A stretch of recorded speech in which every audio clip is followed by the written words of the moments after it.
Hello दोस्तों, आज हम लोग सोशोलॉजी ऑफ एजुकेशन के सबसे पहले और इम्पॉर्टेंट टॉपिक को पढ़ने जा रहे हैं, जिसका नाम है शैक्षिक समाजशास्त्र। इस वीडियो में हम लोग शैक्षिक समाजशास्त्र को परिभाषित करेंगे और शैक्षिक समाजशास्त्र के अर्थ और प्रकृति के बारे में समझेंगे। इसके लिए सबसे पहले हम लोग परिचय समझते हैं। शैक्षिक समाजशास्त्र यानी कि एजुकेशनल सोशोलॉजी समाजशास्त्र की वह शाखा है जो शिक्षा और समाज के बीच परस्पर संबंधों का अध्ययन करती है।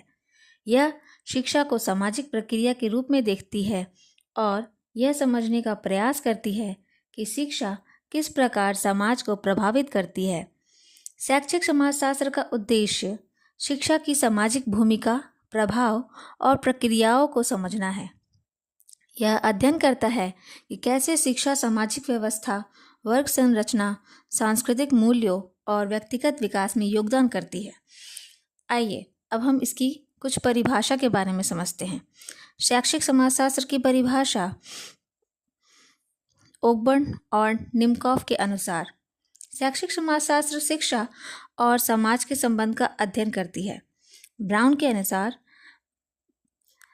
शैक्षिक समाजशास्त्र का मुख्य उद्देश्य शिक्षा और सामाजिक प्रक्रियाओं के परस्पर क्रियाओं का अध्ययन करना है। अब हम एलिट और मेयर के अनुसार एलिट और मेयर ने कहा है कि शैक्षिक समाजशास्त्र सामाजिक परिस्थितियों में शिक्षा की प्रक्रियाओं और परिणामों का अध्ययन है। शैक्षिक समाजशास्त्र का अर्थ। अब हम शैक्षिक समाजशास्त्र के अर्थ के बारे में समझते हैं। शैक्षिक समाजशास्त्र यह समझने का प्रयास करता है कि शिक्षा कैसे एक सामाजिक संस्था के रूप में कार्य करती है और समाज में होने वाले बदलावों में क्या भूमिका निभाती है। शैक्षिक समाजशास्त्र एक ऐसा क्षेत्र है जो शिक्षा के सामाजिक पहलुओं और समाज पर इसके प्रभावों पर केंद्रित है। शैक्षिक समाजशास्त्र की एक विशेष शाखा है जो शिक्षा और समाज के बीच संबंधों का पड़ताल करती है। यह सामाजिक संस्थाएं और शक्तियाँ शैक्षिक प्रणालियों को कैसे प्रभावित करती है तथा अध्ययन करती है कि कैसे शैक्षिक संस्थान, प्रक्रियाएं और नीतियाँ सामाजिक कारकों द्वारा प्रभावित होती हैं और इसके बदले में ये सामाजिक संरचनाओं और व्यक्तिगत विकास पर कैसे असर डालती है, इसका अध्ययन करती है। इस क्षेत्र का मुख्य उद्देश्य यह समझना है कि शिक्षा सामाजिक मानदंडों, मूल्यों और भूमिकाओं को कैसे आकार देती है और कैसे शिक्षा सामाजिक एकजुटता और परिवर्तन में योगदान करती है। शैक्षिक समाजशास्त्र शैक्षिक सेटिंग्स के भीतर सामाजिक गतिशीलताओं का अध्ययन करती है, जिसमें छात्रों, शिक्षकों और व्यापक समुदाय के बीच के रिश्ते शामिल हैं।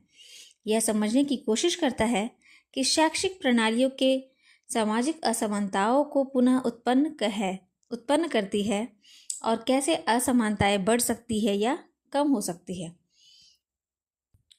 अब हम हमारे नेक्स्ट सेक्शन पर आते हैं, जो कि है हमारा शैक्षिक समाजशास्त्र की प्रकृति। शैक्षिक समाजशास्त्र की प्रकृति को निम्नलिखित बिंदुओं के माध्यम से समझा जा सकता है। पहला है बहुविषयक दृष्टिकोण। यह समाजशास्त्र मनोविज्ञान, मानव विज्ञान और इतिहास जैसे विभिन्न विषयों से अंतर्दृष्टि प्राप्त करता है। दूसरा है गतिशील और लचीला। शैक्षिक समाजशास्त्र समाज के बदलते पैटर्न और शिक्षा की नई प्रकृतियों के आधार पर विकसित होता रहता है। अब हम इसके तीसरे प्रकृति पर चलते हैं। इसकी तीसरी प्रकृति प्रायोगिक और व्यवहारिक है, जिसमें कि हम समझते हैं कि यह शिक्षा और समाज के बीच व्यवहारिक समस्याओं को हल करने का अध्ययन करता है। सामाजिक न्याय। यह समानता, स्वतंत्रता और समाज के बीच सभी वर्गों के लिए समान अवसर सुनिश्चित करने पर भी ध्यान केंद्रित करता है। हमारी पांचवी प्रकृति शैक्षिक समाजशास्त्र की है सांस्कृतिक अध्ययन। यह विभिन्न सांस्कृतिक समूहों में शिक्षा के प्रभाव और योगदान का विश्लेषण करता है। हमारी छठी प्रकृति शैक्षिक समाजशास्त्र की है आलोचनात्मक दृष्टिकोण। यह क्षेत्र अक्सर एक आलोचनात्मक दृष्टिकोण अपनाता है, पारंपरिक शैक्षिक प्रथाओं को चुनौती देता है और सुधार की वकालत करता है। यह शैक्षिक प्रणालियों की समानता और प्रभावशीलता पर सवाल भी उठाता है। भेदभाव, बहिष्कार और नीति निर्णयों के प्रभावों को उजागर करता है। इनका उद्देश्य एक अधिक समान और समावेशी शिक्षा प्रणाली को बढ़ावा देना है। शैक्षिक समाजशास्त्र की सातवीं प्रकृति है समाजीकरण की भूमिका। शैक्षिक समाजशास्त्र शिक्षा की समाजीकरण की भूमिका को महत्वपूर्ण मानता है। इसे स्कूलों और अन्य शैक्षिक संस्थानों को सांस्कृतिक मान्यताओं, मानदंडों और सामाजिक भूमिकाओं के हस्तांतरण के मुख्य एजेंट के रूप में देखा जाता है। निष्कर्ष के तौर पर हम यह लिख सकते हैं